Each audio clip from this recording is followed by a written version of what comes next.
Magandang gabi Pilipinas! Live tayo ngayon dito sa Maynila kung saan patuloy ang matensyong hostage drama. Kami ang mga patrol ng Pilipino. Nagbabalita at naglilingkod sa inyo saan man sa mundo.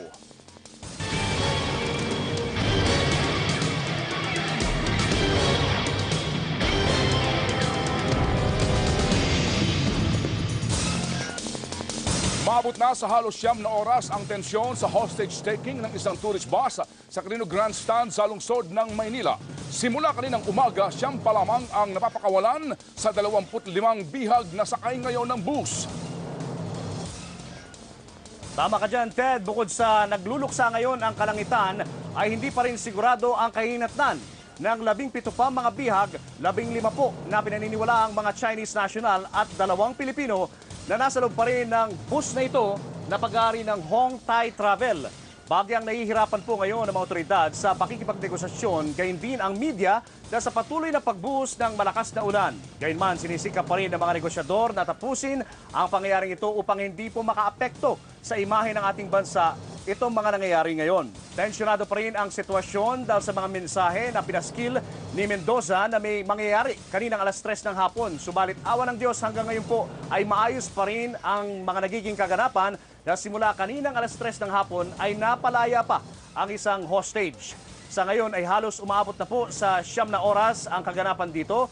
Wala pa rin hong linaw kung anong oras ito magwawakas dahil patuloy na nagmamatigas pa rin ang hostage taker na si dating Senior Inspector Rolando Mendoza sa kanyang mga hinaing na hindi raw nabigyan ng tamang hustisya ang pagkakasibak sa kanya ng ombudsman noong 2009 dahil sa kasong hulidap o pangingikil sa isang kaso. Hinihiling din umano ni Mendoza na ibalik siya sa serbisyo at makuha ang karampatang benepisyo na nawala sa kanya. At sa huling mensahe na pinarating ni Mendoza, ipinaskil po nito sa bintana ng bus ang mga katagang Media Now. Isa raw sa demands nga nitong si Mendoza ay magpadala ng reporter sa bus. Pero wala pa ring desisyon ang mga negotiators kung ito ay pagbibigyan. Hanggang sa mga oras na ito ay nagsasagawa pa rin ng negosasyon ng mga otoridad para mapalaya ang 17 pang mga bihag na turista. Kinilala po ang hostage taker na si Senior Inspector Rolando Mendoza na dismiss sa serbisyo mula sa Manila Police. Pangunahing demand niya nga ay maibalik siya sa trabaho. At live mula sa Quirino Grandstand, dito pa rin sa Maynila, nagpapatrol si Maan Makapagal. Maan? Julius, alas 10 kaninang umaga nang isa na namang insidente ng hostage-taking ang bumulaga sa Manila Police District.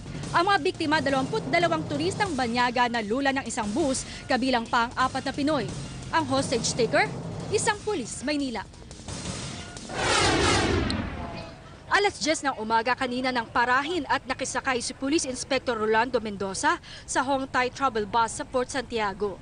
Lula ng tourist bus ang may 22 banyaga mula sa Hong Kong at 4 na Pinoy. Kinumando ni Mendoza ang bus at dito sa gitna ng Quirino Grandstand ipinarada. Alas 10:42 nang pakawalan ang 2 hostage victim. Maya-maya nagdikit na ng kanyang demand si Mendoza sa windshield ng bus. Gusto niyang ibalik siya sa serbisyo. Alas 11 nang lapitan ni hostage negotiator Police Chief Inspector Romeo Salvador ang bus at nilista ang mga demand ni Mendoza. Lumabas si Mendoza sa istribo ng bus, naka-fatigue at may sukbit na Armalite. Ilang minuto lang nakausap ni Salvador at Superintendent Orlando Yebra si Mendoza sa pamamagitan ng telepono ng driver ng bus. Kanina, ini-issue ng hostage taker na walang baril yung dalawa. Ayon sa mga negosyador, tahimik ang mga biktima sa loob ng bus at pinapayuko lamang sila ni Mendoza. Agad kinontak ng otoridad ang anak ni Mendoza na isa ring pulis sa Bangged Abra para paluwasin sa Maynila. Yung anak niya, kanina nga nag-demand na makapunta dito kasi nga nakasite siya sa Bangged, medyo malayo-layo yung area. Kaya lang we're still evaluating kung mapagbibigyan yung request ng kanyang anak. Alas 12:30, pinalaya ang 3 pang biktima. Isang galon din ang pinadala sa mga negosyador para lagyan ng gasolina. 1:40 kapalit ng mga hiniling na pagkain, pinalaya ang 73 years old na biktimang si Lee CQ na may sakit na diabetes. Pinakalat na ang intel unit ng MPD na nakasibilyan.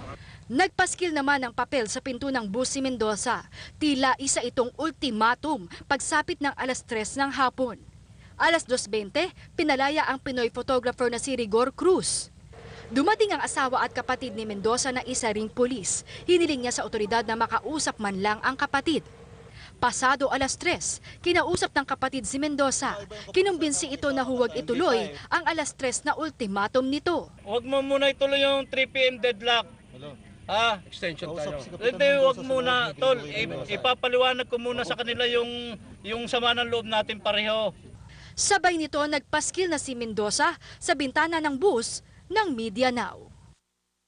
Magsasyam na oras na nga ang itinatagal ng hostage crisis dito sa Quirino Grandstand. At sinasabing isang papel mula sa ombudsman ang ipinadala na kay Mendoza at ipinabasa sa kanya sa pamamagitan niya ng ating mga negosyador. Naniniwala pa rin ang PNP na magiging matagumpay ang negosasyon. Patunay dito ang mga pag-release ng mangilan-ngilang mga hostages. Yun nga lang hindi natin alam kung hanggang saan ang PC ng mga negosyador, gayon din ng hostage taker. Julius. Maraming salamat, Maan Makapagal. Samantala, kung inyo pong mapapansin, wala pong pumapel na sino mang politiko o mga kilalang personalidad sa nagaganap na negosasyon ngayon. Ayon po kay Vice Mayor Isko Moreno, hindi talagang pinayagang pumapel ang ilang mga kilalang personalidad sa hostage negotiations dahil sa paniwala po nila na lalo lang ito makakasama sa magiging resulta ng negosasyon. Kahit na walang sinasabing plano ang mga pulis na sumalakay, nakunan po namin kanina ang mga miyembro ng PNP SWAT team na naghahanda sakaling mauwi sa isang malagim na sitwasyon ang hostage drama.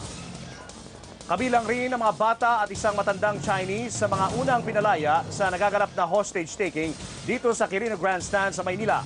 Napalaya na rin po ang 3 Pinoy na kasama ng grupo. Ayon naman sa isang psychiatrist, nagkatroma ang mga na-hostage na bata. Live mula sa Quirino Grandstand, nagpapatrol Atom Maraulio. Atom?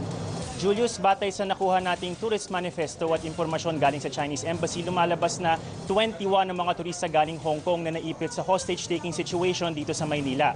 Huling nagbigay ng opisyal na pahayag ang PNP sa pamamagitan ni MPD Director, Police Chief Superintendent Rodolfo Magtibay kaninang 11:30 ng tanghali. At ayon sa impormasyong binigay nila kanina, 20 lamang ang Chinese nationals sa loob ng bus. Pero ang malinaw, Julius, meron ng 6 na pinakawalan na Chinese nationals mula sa hostage-taking situation kanina.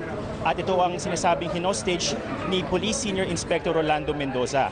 Sila Li Fungquan at asawang Li Yikbiu na 73 taong gulang, Sang Yilai, Fu Qingyin, 4 taong gulang, Fu Chaklin, 10 taong gulang at Wong Qingyat, 11 taong gulang. Napalaya na ang lahat ng mga bata na nakasama ng grupo, gayon din ang pinakamatandang si Li Yikbiu na sinasabing may diabetes. Dinala na ang lahat ng Chinese nationals sa isang malapit na hotel para magpahinga. 2 Pinoy naman ang pinakawalan din kaninang hapon, sila sina Danilo Medril at isang photographer na si Rigor Cruz, assistant photographer naman. Isa sa mga pinalayang hostage ang hindi pa nakikilala. Ito na sana ang huling araw ng pamamasyal ng mga turista dahil nakatakda na sana silang lumipad pabalik ng Hong Kong mamayang 7:50 ng gabi.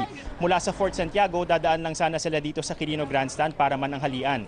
Mamamasyal sana sila sa isang malapit na mall bago ng kanilang flight.